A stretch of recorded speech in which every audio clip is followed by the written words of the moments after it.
জগতে প্রত্যেক ব্যক্তির কোনো না কোনো দুর্বলতা অবশ্যই আছে। যেমন কেউ খুব অধিক বেগে দৌড়াতে পারে না, কেউ অধিক ভার গ্রহণ করতে পারে না, কেউ কোনো অসাধ্য রোগে পীড়িত হয়ে পড়ে, তো কেউ বিদ্যাপাঠ স্মরণে রাখতে পারে না। এরকম অনেক উদাহরণ আরো আছে।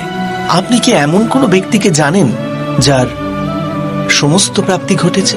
কিন্তু আমরা জীবনের একটি দুর্বলতাকে জীবনের কেন্দ্র বানিয়ে ফেলি, যে কারণবশত হৃদয়ে দুঃখ আর অসন্তোষ ঘিরে থাকে সদা।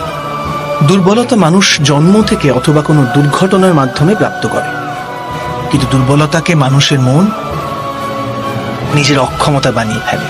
কিন্তু কিছু ব্যক্তি এমনও হন যারা নিজের পৌরুষ আর শ্রমের দ্বারা সেই দুর্বলতাকে পরাজিত করে দেন। কি বিভেদ আছে এদের আর অন্য লোকেদের মধ্যে? আপনি কখনো এর বিচার করেছেন? অতি সরল উত্তর আছে এই প্রশ্নে। যে ব্যক্তিকে দুর্বলতা পরাজিত করতে পারে